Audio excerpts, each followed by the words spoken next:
Hello, BookTube. I've got a little mail for you here on a very dark and wet and chilly Boston day. Sorry for my absence from BookTube lately, but I'm back today. I thought I'd make my usual barrage of videos. I have two packages here, one envelope and one box. So I thought we'd at least look at these together. The mail that has come while I've been gone has been opened for me. So it's a little anticlimactic to look at that now, but let's see what we have. Oh, fantastic. Okay. Great success right out of the gate. This is something that I have already read, the electronic copy, and I very much want to just spend time with the finished copy. And the finished copy is also very nice. This is the Penguin Book of the Modern American Short Story, edited by John Freeman, with the Midwest American plains on the cover and a tornado. As the Midwest braces for tornado season this year, I have a feeling that there are going to be a couple of really major ones this tornado season. I remember it well. Those of you who are, we don't tend to get tornadoes here in the Northeast, but in the Midwest you do. And I've spent a lot of time in the American Midwest, a lot of time, including an enormous amount of time in the state of Iowa, which gets its fair share of tornadoes. And if you have never been around a tornado, it's an amazing experience. It really is. It's the type of experience, the way the sky takes on a mottled greenish blue bruised feeling.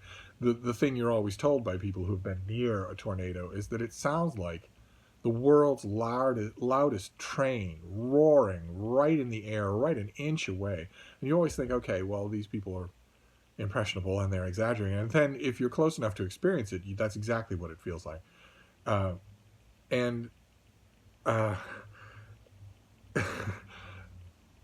it's an indelible experience to go through. It's one of those meteorological experiences that you have that leads you to think a conceit that I have put forward many times, which is that an alien survey team looking at this planet from a great distance would assume that it's not habitable. At least surface life is not possible, much less developed surface technology and civilization, buildings and cities and whatnot. Then maybe there's life in the depths of the ocean, but not anywhere on land, because you have active lightning strikes several dozen thousand times a day. You have active tectonic plates spewing molten magma. You have tornadoes and hurricanes and all that sort of stuff that just would make life on the surface untenable. Of course, that isn't true. But one way or another, this doesn't come with a pub sheet, so I'll just read you a little bit here. I'm very glad to have a finished copy of this. This is a selection of the best and most representative contemporary American short fiction from 1970 to 2000. I'm terrified by that word representative, but in this case it's not terribly misused. In the past 50 years, the American short story has changed dramatically.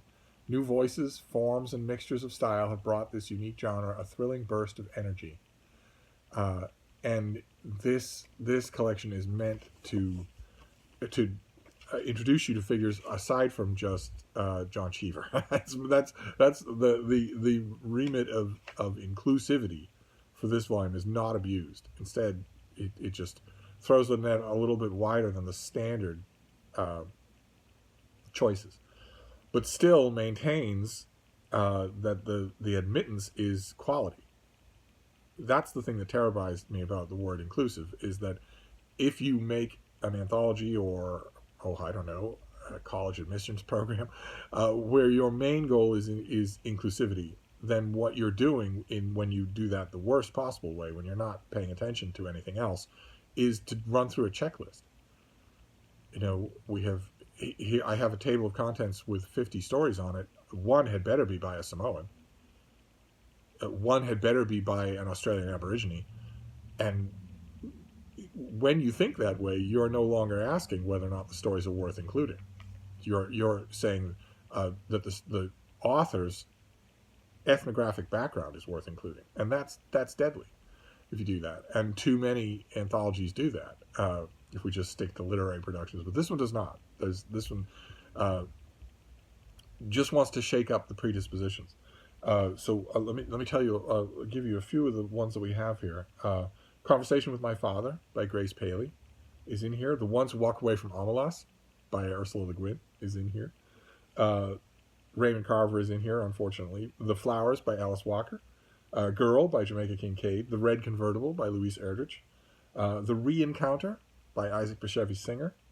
Who else is in here? China by Charles Johnson. Susan Sontag's story, The Way We Live Now, is in here. Tim O'Brien, Sandra Cisneros, Dorothy Allison, Dennis Johnson. George Saunders' story, Sticks, is in here. Juno Diaz, Nathan Englander, Tobias Wolff, Rick Bass, Jhumpa Lahiri. The Penthouse by Andrew Holleran. Percival Everett is in here, a story called The Fix, Edwidge Danticat. Chimamanda Ngozi Adichie, Karen Russell, Ken Mew. Stephen King has a story in here called The Dune. Ted Chiang, Lauren Goff. So there are authors in here that I don't like, but I like the feeling of that is the back. I like the feeling of the editor saying these are really good, but they might not be what you expect. It gives this anthology a very nice sense of, I don't know what happens next. And that's always good, because anthologies can be very rote. So I recommend this. I'm not sure what the date on it is, but I recommend it. It's coming up soon. There's no pub sheet in this one. Then we have the box. And the box is rather big, but it's very light. So it may not be, a gigantic encyclopedia or whatever, or even a huge finished copy. Are you looking to help me, baby? Are you looking to help me? Or are you just curious? Just want to know what's going on.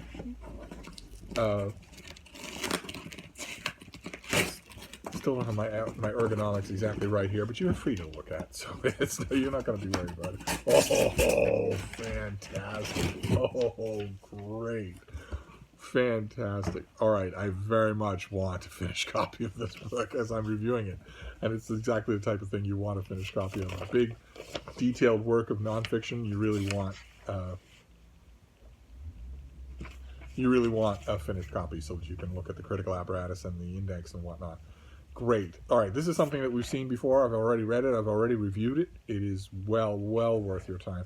This is from Basic Books. This is Sean McMeekin's Stalin's War in the finished copy. Very nice. You don't want me to block the bean, do you? Well, that's okay, because I've got a pub sheet for this one, so I don't need to. For Americans, Britons, Western Europeans, the global conflict of 1939 to 1945 has always been Hitler's war. And that was, of course, infamously the title of David Irving's history. But Hitler was not in power when the conflict erupted, and he was certainly dead before it ended. His armies did not fight uninterrupted in multiple theaters, his empire did not span the Eurasian continent, and he did not inherit any of the spoils of war. Rather, that central role belonged to Joseph Stalin. In this sense, the Second World War was really Stalin's war. And that right there is going to bring every World War II historian out of the woodwork to review this book when it comes out in late April. This comes out at the end of the month. And I am commissioned to be one of those reviewers, so very nice to have the finished copy. That is wonderful. In this book, the author draws on recently opened Russian archives and material seldom examined by Western historians in Poland and the Balkans to argue that the war's true epicenter was in the East. Hitler's genocidal ambition may have helped unleash Armageddon, but as McMeekin shows, the war which emerged in Europe in August of 1939 was one Stalin wanted, not Hitler. So too was the Pacific War of 1941 to 1945 the direct result of Stalin's maneuverings, which he orchestrated to unleash the furies of war between capitalist powers of Japan and the United States. The author also reveals the extent of the U.S. and Britain's self-defeating, Stalin-pleasing strategic moves during and after the war, beginning with Lend-Lease aid as America and British supply boards agreed almost blindly to every Soviet demand. All of this meant that Stalin went on to conquer most of Eurasia, from Berlin to Beijing, for communism. This is... Bean, what are you doing? What are you doing? Don't do that. Don't do that. Oh, baby, you have the licks. You do. You are a licky dog. Uh, you don't care what I'm saying at all. I found this to be very good. This is a very good book, very challenging, almost certainly the best World War II book we'll get this year. And having the finished copy is great. Very, very useful. Although, I should point out, I don't do this often enough, but I should point out now that since I have the finished copy, I also have an advanced copy of this that you've seen on this channel. In fact, I can do this without disrupting the whole world. Here it is, right here. It was on my work pile anyway. And I don't need this anymore. Obviously, I don't. And did I? Yeah, I didn't. I did not dog-ear the pages here. So, if one of you wants this, maybe a World War II fan or something like that, if one of you wants this, feel free to let me know. In fact, if you want it just to read it, that's fine. If you live in America, I'll post it to you. But if you want to review it, obviously because I'm reviewing this for the Christian Science Monitor, I will not be reviewing it for Open Letters Review, which is an online literary journal where I'm one of the editors. If you want to review it, well, then you have a venue. You can not only have the book, but you can have a venue to review it, and it's a venue that is small and online only and free, but manages to punch above its weight. I have noticed and been very pleased to notice that there's a good solid half dozen high-profile open letters blurbs coming out on paperbacks in American release bookstores in this summer and autumn. A good half dozen, maybe more, which is pretty good for a journal that is, that has no print version. So it's not a bad company to be in. It's not. We punch above our weight in terms of the chances of you getting your name printed on a paperback. That's a thrill. If you haven't experienced that in your life and the book is short, you might want to try. Believe me, it's a thrill to have your name printed on a book. And also, if you've never looked at open letters, it's in the information down below, I believe, in every video. I think I link to open letters. Probably knowing me, I don't. I am one of the editors at Open Letters Review. A lot of the other editors are on our masthead are booktubers that you know. And it's not bad company to be in at all. But I'm also the book section editor for a small newspaper in northern Georgia, Big Canoe News. And I don't think I linked to that either. I'm just terrible at self-promotion. But anyway, it's great to have a finished copy of this because this will have all the apparatus that the advanced copy didn't have. And you want that. You want the whole world of the book when you're commissioned to review it. So there you go. That is our mail haul for today. Only 2 books, but pure winners, both of them. We have Stalin's War and the Penguin Book of the Modern American Short Story. Wish this thing were as long as this thing. It easily could be. I wish that it were, but I'll take what I can get. So there you go. That is our mail today with a little bit of bean smooching. I'm gonna wrap this up for now, but I'll be back.